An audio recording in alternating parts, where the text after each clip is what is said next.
Story 1. Stygian blue is an impossible color that can only be seen by fatiguing certain rods and cones in the eyes. It is named after the waters of the river Styx, used to ferry souls to the afterlife. I thought it was cool. Story 2. So there was this little dude named Torchic.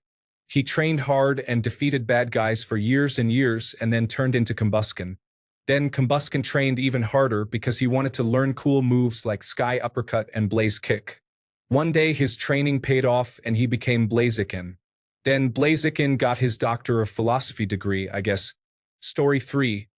I was really into the history of the Radium Girls, Chernobyl, 3 Mile Island, etc., and grew up near Hanford. I was way too into nuclear science, so a friend started calling me that on a Discord server, and it just stuck. Story 4. I've been saving a stockpile of wafers for years, for whenever World War Infinity finally kicks off. When that happens, I will hold the world hostage with my stock of wafers. Story 5. My first boyfriend went to a games night with friends.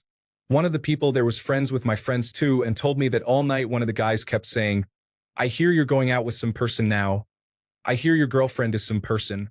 And I thought it was so funny, especially that my then boyfriend hadn't told me.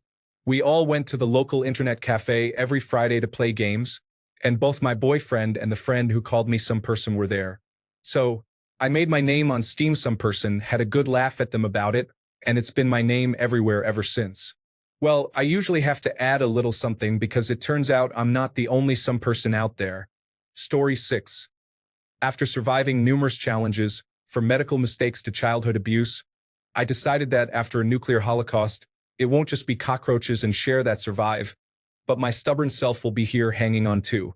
The snail rider is a metaphor for us being in control and the masters of our own destiny, no matter how slowly our progress timeline might seem to be moving.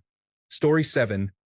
T-Mobile hit me with a $132,000 phone bill and tried to enforce it. I had recordings and emails telling me it was okay to use my phone and SIM in another country, and I made a bunch of accounts on all platforms to raise holy hell. They relented and I didn't have to use them, but I already made the account, so here we are. Story 8. Once upon a time, when I was a teenager, I started to play World of Warcraft. I could not, for the life of me, figure out a name. I just matched Horde and Alliance, and here we are. Story 9. I used to be called the Stupid by people. Then while watching Cinderella with friends, I don't know why I ended up being nicknamed Gus, like the mouse in that movie. So Gus the Stupid. Then one day, friends were taking German lessons and learned that the stupid is Der Blödmann in German. Just abbreviated it, Gus de Blod. Yes, I'm just a fat stupid mouse. Fits quite well. Had this nickname for over 20 years now. Story 10. My first name is Jeremy. When I worked in kitchens, my Hispanic coworkers called me Cherimoya, a fruit from their homeland that they were familiar with and thought it sounded like my name. Their accent made it sound like Chitimoya. That evolved into Chitties, and it stuck for years. Story 11, very basic, but it was the two things I was into at the exact moment of account creation. Playing Path of Exile and a quote made by Vegeta in Dragon Ball Z abridged, "I am the hype." Story 12. Hungarian Rhapsodies are my all-time favorite set of compositions and, in my opinion, the greatest compositions to have ever been made. Particularly motifs from number 1, number 4, motifs from number 8, number 9 is fun, number 11, number 12, all of it. Story 13. I played the Voodoo House shootout scene from Bad Boys 2 for Google Assistant, and the character with blonde dreads says, "Who dat in my house?" It read out as "Who dat nudity miles?" Cool action movie. Story 14. Nickname is Squirt. I was wearing a hat while playing a game at the beach with my friends, and I put my hat into sport mode. But my friends heard squirt mode. Sometimes I just tell people it's because I'm short. Story 15. This was the name of my pet lovebird, who died unexpectedly around 20 years ago. According to the relative who suggested the name, and Google, the word is Hebrew for either feather or stork. I believe it's pronounced Chaz-e-Daw. Chasai for short, like the name Cassie. My previous username was a bird in the hands because I love birds and had hand-tamed all mine. One in the hand is better than two in the bush, or on top of the 12-foot Christmas tree in our living room, or Story 16. I figured out what I wanted to be when I was in high school. My friend told me about Reddit, so I made this account with this username and joined a firefighting subreddit in preparation for what I would become. I think it was my junior year. I'm from California, so around that time, there was a forest fire in Los Angeles, and I think 2 hotshots were killed fighting it. That whole event kind of made me want to be out there fighting fires too, but I'd be a municipal firefighter instead, especially because there are 2 fire stations close to where I live, so I thought that way I could more or less protect my parents too. Then during 2020, when I started community college, I took a firefighting online class because of COVID-19, and the community college had firefighting classes. Basically, it had its own mini fire academy. I kind of struggled in the class, but I kept trying and later found out I was having trouble because I took the second class first instead of taking the first class. But oh well. Then my grade in the class would just drop constantly, no matter what I tried. I wasn't going to give up because I had found my calling. I wear glasses and have worn them since I was in second grade. I got curious after class had finished for the day and decided to look up if I could still be a firefighter even with glasses. Turns out I could. There are tons of firefighters worldwide that have glasses, but there was a scale that showed up to what level of vision you could have. If you were in the green, you were great. In the yellow, depending on if it was a higher or lower yellow, still technically good. But then there was red. If you were in the red, you would not be able to be a firefighter. You could pass every exam, every physical test, and do all the training necessary to become a firefighter, but if you had exceptionally bad eyesight, that was it for you. It was over before it even began. And as it turned out, I was in the red. The scale showed the prescription level for glasses, and mine wasn't even on the scale. Now that I think about it, that was probably one of my many canon events and probably one of the biggest punch-in-the-gut moments that led to my depression. Anyway, that's my story. Story 17. In the time before time, the Great Spirit descended from the heavens, carrying we, the ones called the Mataran, to this island paradise. We were separate and without purpose, so the Great Spirit blessed us with the 3 virtues: unity, duty, and destiny. We embraced these gifts and, in gratitude, we named our island home Mata Nui, after the Great Spirit himself. But our happiness was not to last. Mata Nui's brother, Makuta, was jealous of these honors and betrayed him. Makuta cast a spell over Mata Nui, who fell into a deep slumber. Makuta's power dominated the land. As fields withered away, sunlight grew cold, and ancient values were forgotten. Still, all hope was not lost. Legends told of 6 mighty heroes, the Toa, who would arrive to save Mata Nui. Time would reveal that these were not simply myths, for the Toa did appear on the shores of the island. They arrived with no memory, no knowledge of one another, but they pledged to defend Mata Nui and its people against the darkness. Tahu, Toa of fire; Onua, Toa of earth; Gali, Toa of water; Lewa, Toa of air; Pohatu, Toa of stone; and Kopaka, Toa of ice. Great warriors with great power, drawn from the very elements themselves. Together, they were 6 heroes with one destiny: to defeat Makuta and save Mata Nui. Story 18.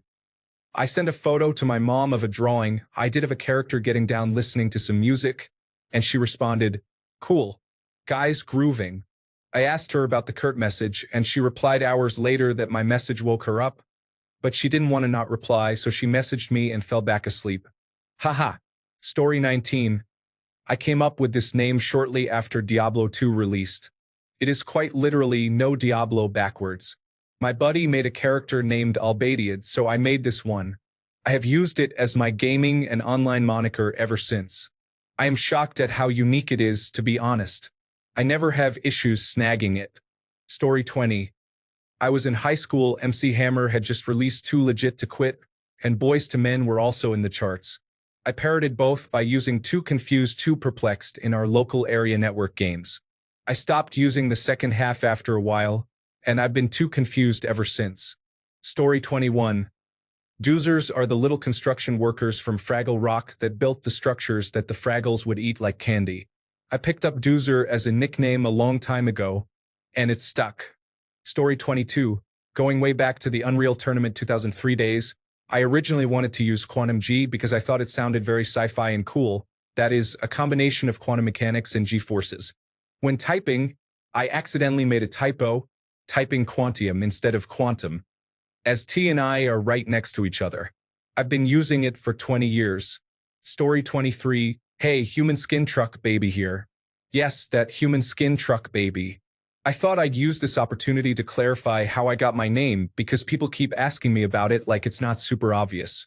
So, picture this. My dad comes home one day, sees my mom, who, yes, is a truck. Don't be weird about it. Crying her headlights out. Turns out she's pregnant. Fast forward a bit, and boom, I'm born. But here's the thing. I'm not just any baby.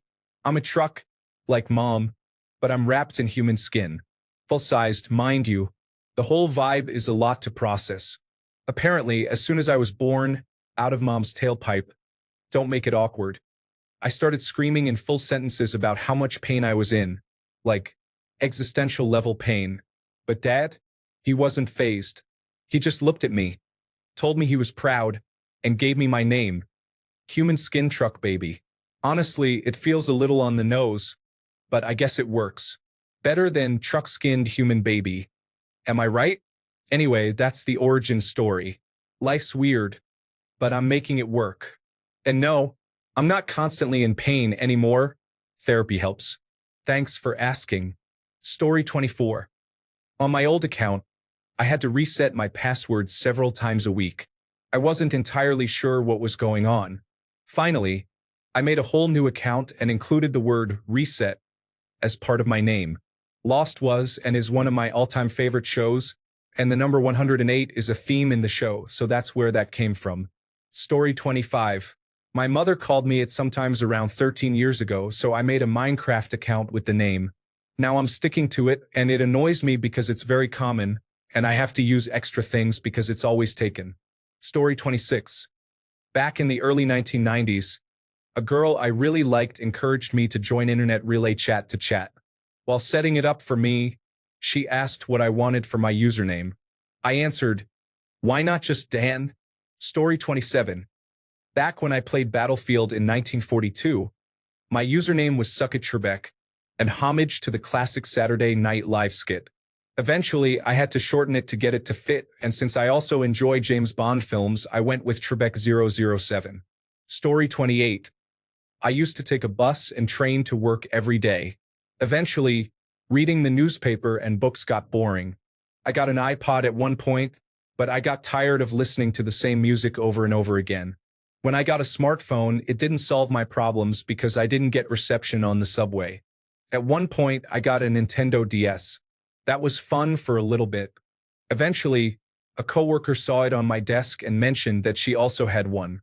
She also named a couple of other coworkers that had one, so we all decided we'd play Mario Kart at lunch. It was probably the nerdiest thing I've ever done at work, and I'm an engineer.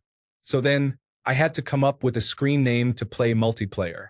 I tried thinking up a name that would say, I'm an obnoxious coworker that thinks really highly of myself. It was meant to be humorous, as I don't think that really describes me. I had another coworker of ours in mind when I came up with Captain Awesome. We always said he was the Dwight Schrute of our office but less competent. So that's how I became Captain Awesome.